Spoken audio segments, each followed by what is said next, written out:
All right, guys, so I'm going to work out some of the problems for 9.4 day 2. They may seem numbered a little funky. That's just because I wanted them to correspond to the numbers that are posted on the actual practice worksheet that's on Canvas. So in case you wanted to go through, maybe print that out or try some on your own ahead of time and then maybe take a look at the video. But these are problems from what is posted on the calendar for today, Monday, as just a second day of solving by factoring. So I like to do problems like number 3 because a lot of times students struggle with them, even though they're extremely easy. So remember, our goal in solving by factoring is to pretty much ignore the equals 0 for the most part, focus on factoring our trinomial as best we can.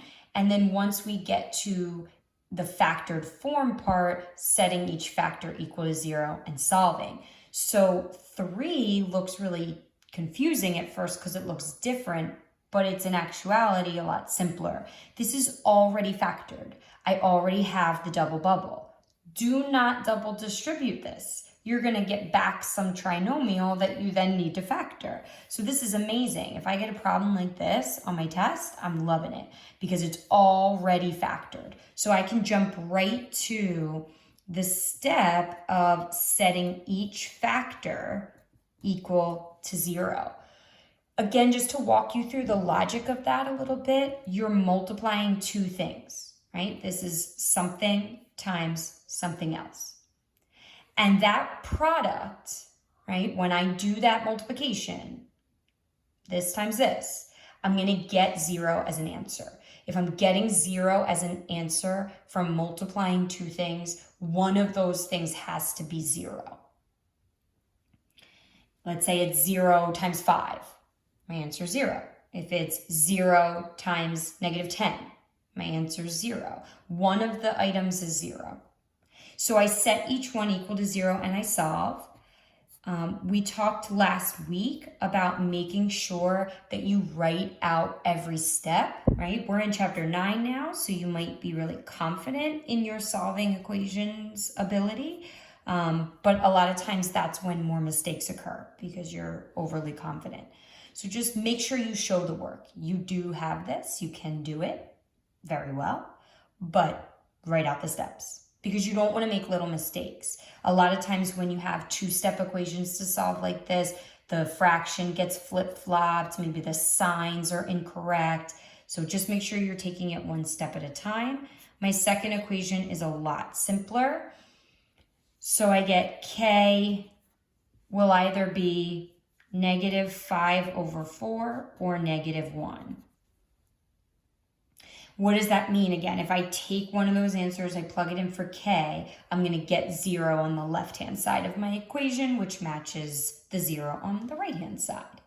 So again, that's a good example of one where it's already factored. If you look at number 5, and again, the numbers are a little out of whack because they correspond to the problems on the 9.4 day 2 notes that are posted on the calendar.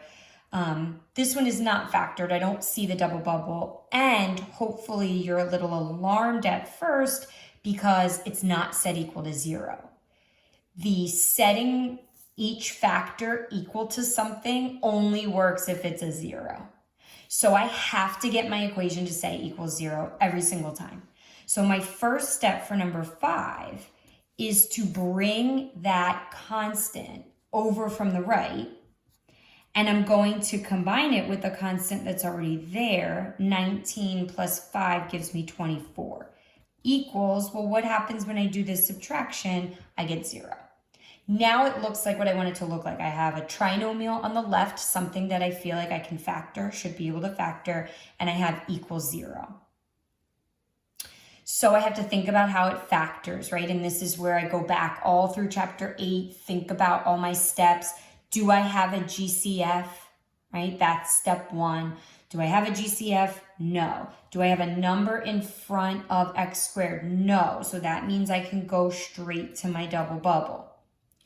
X and X. What am I looking for? Two numbers that multiply to 24, but because 24 is positive, they're going to add to negative 11.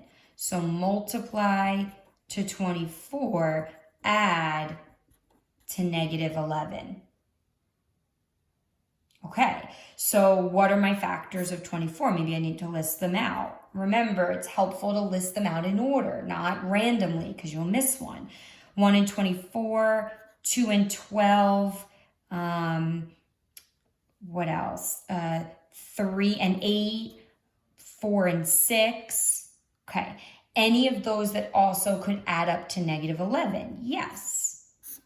So if I put 3 and 8 in there, 3 times 8 is 24, but I need them to add to negative 11, so I need them to both be negative. And let me just check. Negative 3 times negative 8 is a positive 24. Negative 3 plus negative 8 is a negative 11. I have now factored the trinomial. It's set equal to 0, and I'm solving. So what am I going to do? Set each of these equal to 0. Now I have these two tiny little equations that I can easily solve.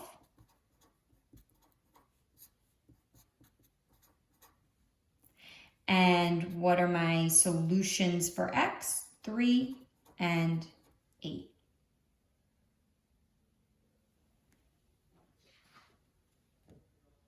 Okay, got another one kind of similar to that one, number 9.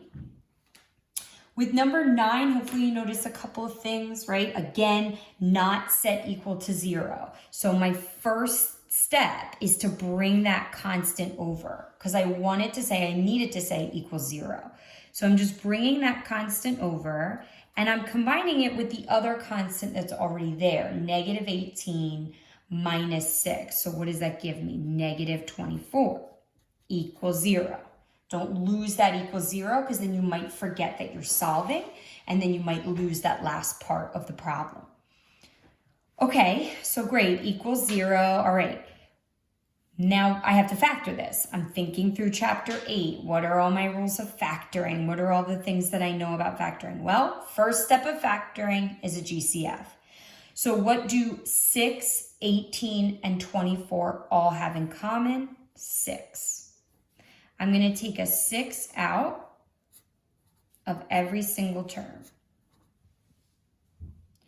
And what am I left with? N squared minus 18 divided by 6 is 3, so 3n, minus 24 divided by 6 is 4.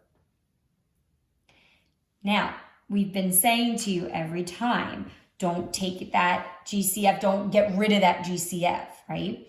So what's cool about solving is we could get rid of it. I'm not going to though because I'm afraid that I might confuse you then. Maybe you'll get rid of it in some of the other problems and I don't want to promote that. So I'm going to leave it there for the time being because it's not really, it doesn't matter. I could have it there, I could not. It's not going to make a difference. But what I care about now is this inside part and how that factors further. So no GCF inside because I've already taken out my GCF, the greatest common factor. So I have a trinomial with no number in front of that squared. Remember, the 6 is there, but I'm not paying attention to it. So this should be easy to factor right into a double bubble. N and N multiplied to 4, difference of 3. They're not going to add to 3 because there's a negative here. So they're going to be different signs. So what are my factors of 4? 1 and 4, 2 and 2. Do either of those have a difference of 3? Yes, 4 and 1. Put my numbers in. I know they're going to be different signs. I have to think about how do I figure out which one gets which sign. So different signs, but when I combine like terms, I have to get a negative result. That means my 4 gets my negative. Let me check. 1 times negative 4, negative 4.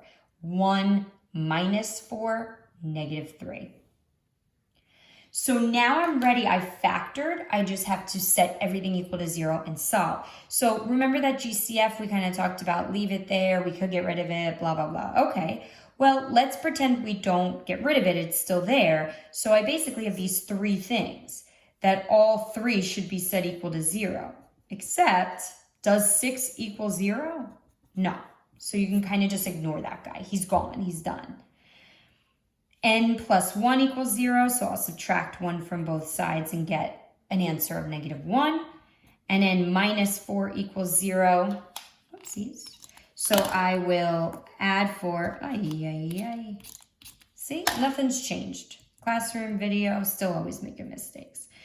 Adding 4 to both sides, and I get a +4. What are my solutions for n? -1 and +4.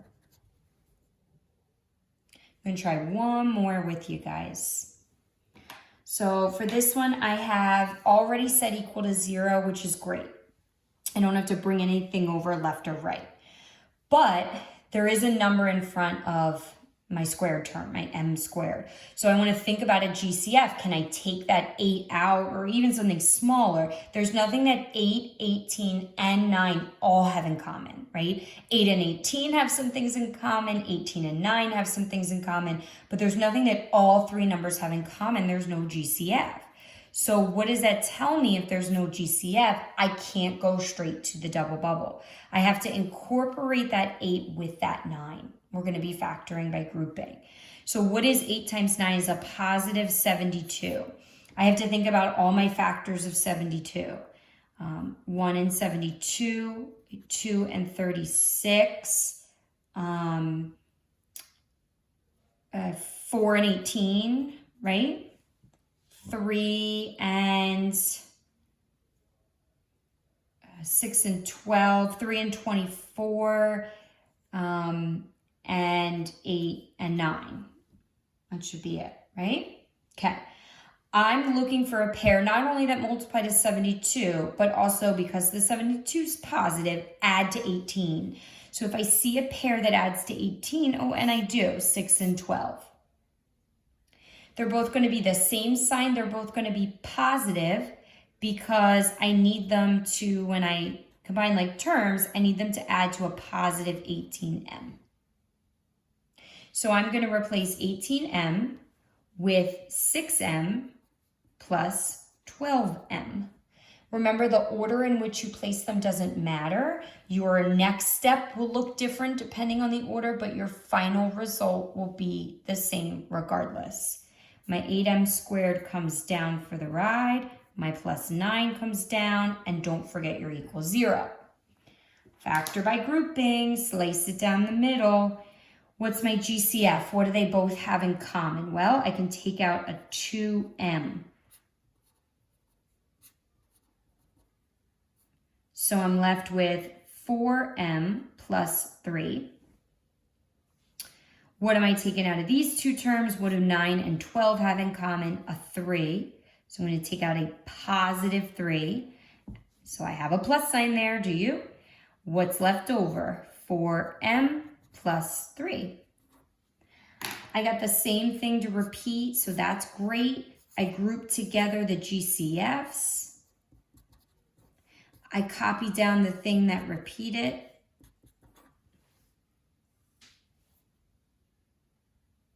I've now factored my complex trinomial. Now that it's factored, I'm going to set each factor equal to 0 and solve these little mini equations. Remember, I want to show as much work as possible because I don't want to make a mistake, but I am solving a two-step equation. That is chapter 2. So I get -3/2.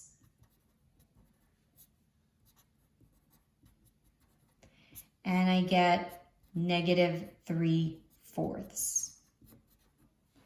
And I write it in the nice curly brackets. And so what that means is if I were to take either of those two values, plug them in for m into my original equation, I would get a 0 on the left-hand side to match the 0 on the right.